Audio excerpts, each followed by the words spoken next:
Hello and welcome to Small Business, Big Life, inside Fort Orange General Store, where entrepreneurship meets marriage, kids, and of course, controlled chaos. I'm Joe Slicko, and with me, as always, is my wife, business partner, and owner of the amazing Fort Orange General Store in downtown Albany, Road District, Erica Cabello. Hey, Joe, I think you've been watching a little bit too much WWE because that kind of sounded reminiscent of the ringleader. Well, it's called Ring Announcer number 1. Ring announcer. I don't know why you have to drop my guilty pleasures. I watch it for the kids, obviously. And introducing the owner of... Sounds amazing. Total side note, Val, my assistant principal at my day job, found this Instagram clip where first day of school, the administration introduced the teachers like that. And we're going to try to incorporate that in somehow. I haven't figured it out yet. For wrestling themed year? That would be fun. Oh my God. Last year you did superheroes. I've been trying to find the theme and nothing's been hitting me. Look at it. Wow. You're feeding the obsession and that's not good. You're going to have a fun year, Joe. It's going to be great. Look at us, spiffing, making things happen, creativity. That's what we do. You guys are living it. This is the day in the life of episode. Look at that. And it's transcending into the day in the life of... And this is episode 21. And all statistics about podcasts say most podcasts that even make it this far stop after episode 21 and go dark. All right. Well, knock on wood. Oops. That was a little too loud. Joe's going to kill me for that one. Wow. It's like it's day one all over again here, ladies and gentlemen. So anyway, what I was trying to say was, see if we're around for episode 22. And if so, we've broken the mold. Erica might be dead by that point. Wow, that took a turn.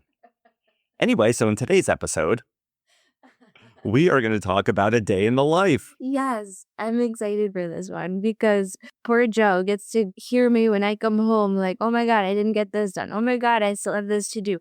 Leave me alone for 5 minutes while I finish this task. Like, yes, this is the day in the life of episode. So before we buckle into more Erica ramblings, just a quick reminder to get us to episode 22 would be amazing.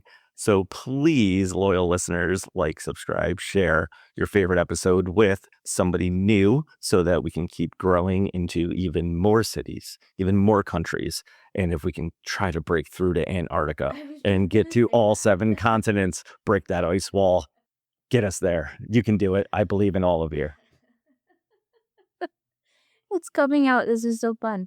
Okay, yeah. So day in the life of episode. Yeah, where do we start, Joe? Well, probably we wake up. That's a good place. And there's some conglomeration depending on the day, depending on the season, whether summer, in school, out of school, who we have, who we don't have, dogs, cats, appointments. We have to drop a whole bunch of living creatures off, be it human and or furry, somewhere at some point in time. And then you attempt to land at the store. Yeah. So let's start there. Okay, yeah. So I'm in the car after my drop-offs, driving down to the store, and I find a parking spot, right? And then maybe I'm responding to a crazy text message that I get from a Seriously Spotless thing. Or I'm checking Instagram to respond to a comment that I started to do at 6 a.m. but then got tied up with something else and finishing it up now. And yes, as a small business owner, we have to pay to park just like all of you in downtown Albany. That is an episode for another day. Yeah, a lot of people do comment on that. Like, oh my God, you own a business and you have to pay? Yeah, we do. So anyways, got my parking spot, kind of just transitioning from driving to going to work. Now I'm unloading the car, Maisie, Rue, boxes because we had shipments to bring into the store, what have you. And I've got everything settled inside the store. And that's actually just a quick aside from the business end of things. We have learned to have all of our items shipped to our house because the consistency of deliveries in the proper location for our store does not happen. a lot of things get dropped off at the apartments behind us. We get a lot of their things. We've lost things. We can't get into the apartments behind us unless someone lets us in. Yeah. We've seen our package for a week sometimes, and we just can't get to it. So we've learned that it's just a little bit safer for the product to get dropped here at the house, which means we have to transport them, which could be 72 pint glasses. It was on Friday. I was unloading 72 mugs, 72 pint glasses, 150 shirts that we just got in. Like, it's a big morning when we have a shipment to bring into the store. But I do have to say, I'm going to give a shout out to UPS and FedEx because our 2 regular route delivery men are amazing. They have worked with me to set up hours when they know I'm going to be there, and they are incredible. Now, it's the other vendors that we don't have regular route drivers on that we've decided is safer to come to the house than to the store. Okay, so you break in, you drop the stuff. Mm-hmm. What happens next, Erica? Well, next, I'm probably wrangling May to not have something in her mouth she shouldn't, and counting the drawer, fixing up the shelves to make sure that everything looks pretty and perfect for our first customer to walk through. I might be running in to jump on a meeting really quick. You know, I schedule our Sobro business meetings before the store opens. It's been a wonderful experience, but it's one more thing to add into the schedule. I might be meeting with the mayor's office, an important phone call to be taken there. There's always like something that I've scheduled before 10 o'clock. And that wasn't just a flex right there. We were actually working very closely with the city on a project that we were going to be rolling out once it has a little more teeth and legs. So I just wanted to make everyone aware that wasn't a flex. No. And I'm sorry if that might have come off that way. Oh, it did. It came off that way, Erica. No. Yes, you offended so many people. No, we've all, as the Sobro business owners, been working very closely with the city of Albany, the mayor's office, their amazing staff there, and just collaborating to brighten our city and make it what we know and what we want it to be. So there's a plethora of meetings. Interviews. You're right. Interviews we've been scheduling before the store opens, not only for Port Orange, but I've also been taking some on for Seriously Spotless, my cleaners or estimates to meet with new clients. That hour of between 9 and 10 o'clock, I'm squeezing in some sort of meeting or phone call and then walking Maisie, because if I don't walk that beast, she is going to be one. I call her our little dragon princess. Her little dragon princess. Oh my gosh, yes. And yesterday when we were walking downtown with the boys, we saw those gargoyles on one of the amazing steeples. And we were like, oh my God, that's Maisie's body right there. Mine is the face. That's her. She's so pretty. She's the prettiest little thing. And man, oh man, is she recognized. Like, people yell out their car window. That was so weird. What kind of dog is that? Yeah, I had to scream it 3 times. They weren't taking no or any like misunderstanding for an answer. And it's wonderful. Like, walking May in the mornings, I just feel like I am living such a blessed life because people are starting to recognize us. And like, I'm seeing our customers that walk through our doors and saying hi to me. People stop and want to pet Maisie or have a conversation with me about her. I'm seeing like making and building relationships with our ambassadors that will like say hi and quick joke. It's really nice. And on those walks with May, I am not only able to explore our city and see the beauty and find, the pieces that I want to share with everybody on our Walk Albany series, but I'm also able to invest time and stop into our local business owners' stores and have quick conversations with them. And I believe you did that just on Friday. I did. It was so much fun. So once in a while, have a child in tow with me. And this past Friday was my 10-year-old son, our 10-year-old son, and we started a route that I want to walk for our Monday Walk Albany series. I always like to do a couple test runs to make sure I'm getting the right images, the right, route. We decided to pop into Miranda's Deli on Friday to pick up some lunch because when we have a kid with us, we want to make sure that they are fed. And joking, but make it feel special for them too, because it's not always fun to have to be dragged to work with your parent in the summertime or a day off. So we try to make it feel special. And, I've been hearing these amazing things about Miranda's Deli, and like, you got to get in there, you got to get a sub or a sandwich or something. Go meet Vinny, their golden retriever that they have at the store. And so I had the time on Friday after our Soap Bro business meeting to walk that route with May and our 10-year-old and pop into Miranda's and see what all this buzz was about. And it really is something worth stopping in for. We walked in, they had cute little pictures of old-timey Albany. We were greeted, and I got to meet the owner of Miranda's. And he was amazing, so friendly, family-run business, which really resonated with me and with our 10-year-old after we left. He was like, oh, they're a family-owned business just like us. And his daughter was working behind the counter like, I help you guys at the store. It was really, really nice. That's awesome.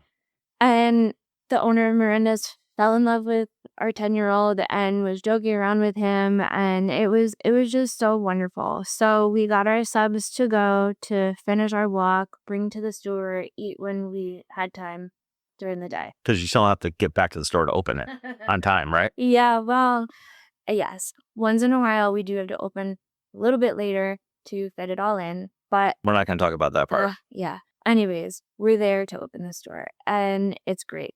So I have my to-do list on all the emails I need to respond to, the products we have to get out and get in the system and print the labels and get on the shelves and put away back stock and what have you. Film some footage for Instagram to use later in the day or that weekend. Not to mention just keeping the store up and replacing the products and talking to the customers. Thank God I had some help on Friday because it was a wonderfully busy day and we had a lot of great conversations. But yeah, it's always busy, it's always full, and it's always amazing. Like, I come home very inspired and just feeling such gratitude for the community that we're building down there. Now, a rub sometimes, and this is to those entrepreneurs out there, is you have this list of things that you want and or need to get done. And then our amazing customers, which is the whole reason why we're there, come in droves, especially since the release of our Nipper plush. Thank you all very much. And that obviously ends up taking some of your time. At the same time, you have me texting you a lot, asking you questions about products I'm building, whether I'm at home or squeezing it in somewhere into our POS system, or I'm fighting with Spectrum over our internet and trying to get better pricing there. So I'm asking you for a code for this, a one-time code for that, because most things go to your phone and you're not answering me because you're dealing with the customer and therefore not doing your task list. So there's 3 things going on and you're spread so thin. How does that feel in those moments? It's chaotic, to be quite honest with you. And I am like spinning, not only in my mind, but like literally in the store, just spinning because I can't find any grounding or like footing. But like Joe said, the customer interaction and the conversations, whether it's a quick 2-minute conversation or a 10-minute one, are always first priority because that is what's building our community base, our following, and it's the experience, that's what I wholeheartedly believe good business is about. It's how I learned business from both my father and the small businesses that I've worked for. You want to invest that time into your customer because that's who's supporting you. And I want everybody who walks through Fort Orange doors to feel like they've gotten the best experience possible coming down. Because on a very basic level, if there's no customers, there's no business, you can't do all the things on your list because we're closing our doors. Exactly. So you always have to keep that perspective of, yes, I'm overwhelmed. Yes. And I'm talking about me too. This is not a you. This is a business owner, business worker, salesperson. It doesn't matter what role you're in. No matter what the things are that you want and have to get done, the customer is the most important thing in front of you, because without them, you're not there. Right. Exactly. So investing that time into the conversation, listening, responding, giving advice on what to do in Albany that day, like we kind of, I feel like, serve as a little bit of a tourist, information center, because a lot of times I'm not even getting a sale out of that conversation. It's somebody popping in, looking through the store, asking, like, I've got a whole day here. What should I see? Where should I go? What should I do? Where should I eat? And, I'm giving them my honest opinion of the places I think are worthwhile to get the best experience here in Albany. And, sometimes that ends with a sale, sometimes it doesn't, but that's okay, because I just want people to have the best experience in Albany. I want them to come back. And that happened to me last week, to chime in. So this is a story that's meant for the entrepreneurs out there. So the same thing happened. This lovely family came in. I was kind of watching them. We had a couple customers in the store, but we have our large windows. So they were taking pictures of the castle across the street from us and everything. And they popped in, and they were so sweet. Excuse me, would you mind pointing us in the right direction of the Capitol? We thought we were going in the right direction, but we got turned around. We're just a little lost. So, I point them in the right direction, show them where they're going, tell them about a couple more things. So appreciative. Even the little one that was with them looked at me and said, "Thank you so much." Like, just the sweetest little family. Yeah. Didn't buy anything. But, I'm hyper focused on everything going on around me as a fault. As I'm having this conversation, there's other customers in the store, like I said, and they keep looking up at me having the conversation. Yeah. And it was a genuine conversation, and I think they picked up on it. So although it didn't transcend into a sale for that family in front of me, which was fine, I think it affected in one way or another the other customers in the store because of that interaction. Right. And because of that welcoming feel that you just talked about, that we talk about every time we walk into any business, whether positive or negative, like, wow, this is what we want Fort Orange to feel like. Yeah. We're welcomed. They want us here. They're happy we're here, versus what's going on here. What is this customer service? Yeah, like barely looking up from, or even getting a greeting. Sometimes you walk into a store and the sales associate just don't even acknowledge you. And then I kind of feel like, all right, I'm leaving. I don't have any feeling like I need to spend my money here.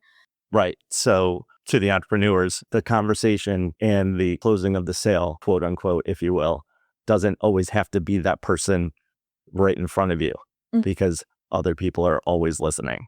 Right. And that spreads. Yes. Because I'll say we have had more people week after week after week come in and ask us things about the city in general than when we first took on the store. Oh, for sure. So obviously something is spreading somewhere. Right. And that's awesome. It is. Yeah. And again, I don't want this to come off as some like sleazy sales play or anything. It is genuine when we say that we enjoy having these conversations. Absolutely. To spread the positive knowledge and like love for our city. That's who we are there. And that is what matters. Number one is that every customer receives a genuinely happy, welcoming greeting and answering any information that they might need, whether it's about a product, our store, the history of Albany, where to go, where to eat, what to see. Because again, you're building those relationships with those people, and whether they leave with product from our store, they're going to leave with a positive experience, which is then going to be told to somebody else. Maybe they follow you on Instagram. Maybe they order sometime in the future online. As long as people leave with a positive experience of us, that is number one. Absolutely. So now let's pretend it's around 1:30. Oh my God. You've worked through the things. You haven't worked through the things. You've done the things. You haven't done the things. What happens now? Yeah. Well, okay. So when I see like 12:45 on the clock, let's rewind a bit. I'm like, okay, I've got 15 minutes to like straighten some things out and get my task sheet written for my employee coming in at 1:30. And then like I get into a couple more conversations with customers. People are coming in to say hi because they just enjoy having conversations or seeing Maisie or Rue or what have you. And then it's 1:15 and I'm like, oh my God, I didn't write my task sheet yet. Then it's 1:30 and our employee is coming in for the evening shift. And I've got, my coffee cup, my water cup, my lunch, my papers, my schedule, my computer, just all like cluttered nicely. Maybe not, but out of the way of like customer view. But the employee comes into this like tornado. I think they've come to expect it now just because that's how I roll. But, I'm cleaning it up, putting it all away, getting the list ready so that our employee can be organized on what needs to be done that night. Then I'm still like trying to tie loose ends. And I might not be able to because then I might have to go and, meet with somebody for my next meeting at 2:00, or I have to drag our 10-year-old back out into the city because we didn't finish pictures before we had to get back for the store. And that was Friday. Poor him, he had to sit around for another hour and a half with me while I put back stock away and organized labels to be printed and stickered onto items and got Chris set up. And I still had to film my unboxing reveal. And it's 3:15 and Joe had stopped in earlier in the day to pick up Maisie because I knew that it was going to be a bigger day. And Joe's like, haha, I'll see you at 4:30, right? I'm like, no, I'll be home by 3:30. Don't be ridiculous. Well, I was home by 4:15. So we met in the middle on that one. But yeah, I mean, it's just a full day every day. And it's the unexpected that happens, which, feels super chaotic and like I'm spinning and I can't like ground myself. But at the same time, it's that adrenaline, it's that love, it's that creativity, it's that unexpected that keeps us coming back for more. It's like a really bad adrenaline rush that you just keep needing like, to keep you going. But that's business and that's our inspiration. And that's what drives us to stay creative, to keep putting out new ideas, to spread the love that we have for our city in Port Orange. Do you want to say something? Oh, I want to say something. No, I'm kidding. So I have the privilege on most Wednesdays of working the night shift.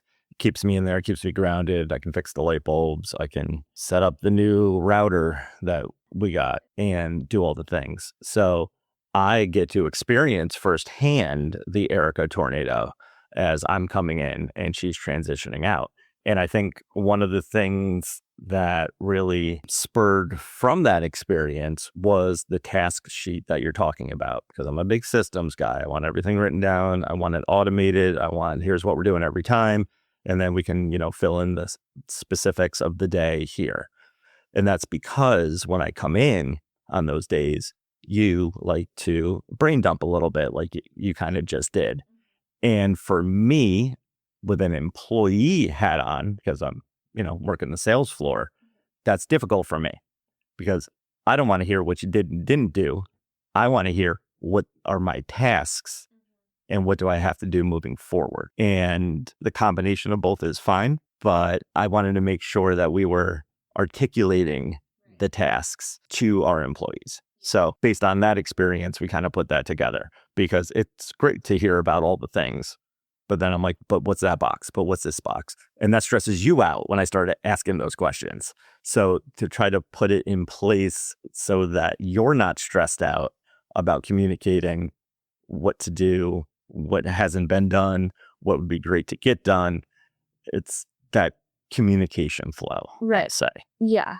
And I think it has helped a lot. And I know you still have a little bit of like, you don't love the way I roll it out, but every day I write a new task sheet. I have my standards of like opening, closing, but then there's that middle space that ultimately changes day to day. And although it would be lovely and take a giant load off my plate to write what to do, I find it to be essential because then I can put down in that spot what didn't get done, what needs to get done. And, if we have orders coming in that day, maybe the person from yesterday didn't get the side work done because they were really busy. And then I can just transfer that over to this day. So, when we inherited the store, there was a very basic list of what you do on Mondays, Tuesdays, Wednesdays, Thursdays, Fridays. Right. It was like sweep the floor. Yeah. What are the plans? Clean the windows. But you know what? Those tasks sometimes need to get done more often than just weekly. Correct. The poor plants. I feel like sometimes I'm the only one watering them on Wednesdays. Well, I think you are, but I don't even like plants. I know. Thank you for taking care of them. I found, and I also think that it's really quite boring for the Wednesday employee, that's you, but whoever it is on that day, to have the same thing to be done. Like, how boring is it to wipe the same shelves and the same glasses every Wednesday? Maybe they skip it that week because they're like, I just did it last week. So, to be able to switch it up a little bit, give the person on the shift a different task to do, keeps their mind, going, interesting, whatnot. So yeah, it does take a little bit more time to write that specific task sheet out, but I think it's beneficial overall for the store. Not to mention, rotating the work, things get done a little bit differently. People see things a little bit differently. Maybe one section gets cleaned a little bit better than another section. It's all going to even out in the end, because if you always have the same person doing it, it might not get done. I love that you just said that, because something I realized about myself, and I know we've had this conversation, I love cleaning the floors. I don't know why. It's a thing for me. It's instant gratification. I can see it. I can feel it. I like doing it. But I found I was doing it the same way, the same flow. And I was getting tired, if you will, at the same point week after week. And then I realized I'm not giving the love to the end of the flow that I was at the beginning of the flow. So then I tried to switch it up, and I told you that, and you go, oh no, that's not good. You have to do it the same way every time. That way, you're not missing anything. And that's the complete opposite of what you just said. It is. So I'm glad you said that, because there is something to be said about routines and doing things the same way. We turn the lights on when we come in, blah, blah, blah, blah, blah. But in a situation like that, switching it up a little bit and kind of doing it backwards helped me week after week, back and forth, to make sure I'm giving attention to all the places that need attention. But that's, once you've learned the system, you can then adapt and tweak as you go, which is different than having no system and just winging it and starting in the middle and then going over there and then going over there and skipping things. So I'm not saying that either, but it was just nice to hear you say that, because yes, as important as routines are, it can get monotonous at times. Right. Yeah. And again, like, for example, your vacuuming story, you might need that as Joe. I might need to do the same thing the same way as Erica. But if we are doing different tasks, then it doesn't become boring and like you don't get lazy, let's say. So anyways, back to the day, I've got my task sheet done. Everything is like being tied up for what I can do, right? Like I'm still going to have to go home and finish the Instagram post or reel. I'm still going to have to do some ordering over the weekend, or build these items, or wrap these products, or whatever it is. So, our 10-year-old and I leave the store. We started this new series of Nippers adventures around Albany. I did not get a chance to get those pictures in the morning because we had to get back to open the store. So now we're doing it at 3:30 in the afternoon. So we parked the car and ran up the street to the Hollow to grab Nipper sitting in front of the light bulb sign. That was so cute too. Yeah, it really did come out pretty amazing. And then a couple shots of the restaurant and the bar area. And then we've got what we need. We're walking back down Columbia Street. Then I hear someone calling from across the street, and we look over, and it's the owner of Miranda. Is like, "What are you doing here again?" Blah blah blah. And we explain what we're doing with Nipper and everything, and he's like, "Oh, well, you can come in our store. He's closed. He's unloading his car because that's what he does at the end of his day to get the products out on his shelves." And it's just like, oh my God, like I made a genuine connection that morning by stopping in and having a quick conversation with another downtown business owner. And he's calling at us across the street when he's closed and probably wants to get home to his family and relax. But he's taking the time to call out at us to have another conversation because we've made friends. And it's just like building that community with your business owners. It's getting to know people.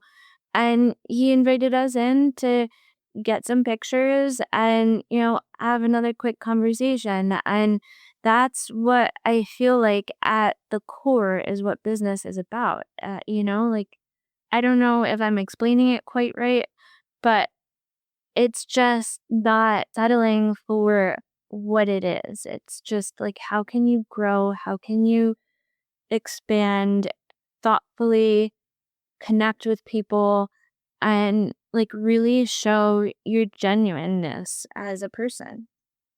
Yes, I think you're explaining it well. And I think it comes down to putting yourself out there, putting yourself in positions and places to have these conversations and experiences, because you can get locked in the store day to day, Yeah. never leave, and still not get everything done. Right. You're making the investment of time and energy to get out and about on top of all of that, to make all these connections and to broaden your horizons and the horizons of Fort Orange General Store in the process.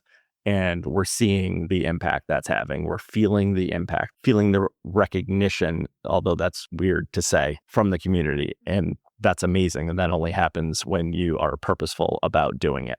Right. Yeah. And I know that you were a little bit hesitant on me taking on these Instagram series. Always. How is this making us money? And it is. I know. And it generates it because of all the things I just said. So, Erica, world, you were right. I'm not looking to be right. I'm just looking to do, well, maybe it is right. I'm looking to do. Just take the compliment, will ya? Thank you, Joe. Thank you. I appreciate that. All right. So then you finally make it home with several kids and animals in tow. You tell me about the Miranda sub at least 15 times as you're putting it away because, it was the best we love leftovers. Sandwich I've had in a very long time. Like, it was authentically homemade, everything that they boast. And please let me tell you, Joe would disagree with this, but when it comes to Italian food, okay, I know what authentic tastes like because I grew up with my grandparents, my great aunts cooking. They were straight from Calabria, Italy. I know what a real homemade red sauce tastes like. I know what real supersata tastes like. You can't fake that. So when I find something that tastes like a memory growing up, I latch on and I latch on hard. And that's what I did here. That's amazing that you just said that. So we previously talked about our Nipper plush and how that evoked memories and emotion. And that's why that kind of exploded and blew up and sold out. You just made the same connection over a sandwich. And that's what they're doing at Miranda's. They are. They're evoking emotion through food. Well, yeah, not even just food. That's awesome. Conversation experience. He reminds me of my family because he's that second, third generation Italian, like welcoming and genuine and loving and caring. And I guess that's maybe what I'm trying to do at Fort Orange too with my conversations and like listening to people. I found that in him and I loved it. It just reminded me of everything that I grew up with, that caring, big Italian family, great food, eat, more. Like, they were so wonderful, and they were so wonderful to our 10-year-old. Like, he just genuinely wanted to keep talking to him. And I don't know, it was just an experience that gave me some really good memories, and I'm sold. So entrepreneurs out there, you have two contrasting examples, one retail, one food-based where emotion is driving the business. Yeah. And I think that's the key to all of it. Yeah, I agree with that. Very well said, Joe. Why, thank you. Is it so well said that we should put a button on the day in the life at that point? Or is there anything else you want to add to the end of your day? You kind of alluded to all the things you do when you come home. Right. Is there anything else you want to make sure our listeners know? Well, maybe just that, yeah, this when you own your own business, work never ends. But are you finding it work, or are you finding it like something that you love doing? Because, yeah, I came home, I got to be with my family, but I'm still interested, I'm still creating, I'm still excited about the work that has to be done. I get to be with my family, but I also get to, not have to, I get to continue to create at home, whether it be an Instagram post or a new product design or responding to people on our socials when I'm walking Maisie for her final walk at night. Like, it's hard to turn off because I love it so much. I feel like I'm waking up and working, but I love it. I'm not dreading it. And I'm falling asleep working because I love it and can't put it down. And I think that's the most important part, where when you've found that passion that you just want to keep going and you're completely inspired, follow it, because that's what's going to drive your business. That's what it's all about, When you start feeling that dread of, oh my God, I have to do this and I have to do that. I mean, there's always going to be those parts of my day too. Like, I do not want to sit down and do finances and work on a spreadsheet. That is not me. I will put that off till the end of the month when I have to do it. But when you found the majority of your day, like, you can't stop because you just love it so much, that's what you need to focus on. And that's when you're doing the right thing. So passion evokes emotion. So passion evokes emotion, which will inspire your business in the best way possible. Let's trademark that. We've got a lot of things to trademark. Get working on those, Joe. That's our job. I'm on it. All right. I think we've adequately described one crazy day in the life, which may or may not change in the future, and we could always revisit if necessary. I like it. But until then, we always appreciate you listening, and we always appreciate you taking the time to hang out with us, listen to us, and respond to us, and drop some comments and tell us what you think, and tell us if you have any questions as well, because we would love to share, once again, not that it's right or wrong, but just our view, our way, our thought process, and maybe you have a different thought process that would help us as well. You never know. Yep. Don't stop growing. Don't stop learning. Don't get pigeonholed. Don't get pigeonholed. Don't think you know it all. So once again, thank you all for listening. We appreciate you all very much, and we look forward to sharing even more crazy stories with you on Small Business, Big Life, inside Fort Orange General Store.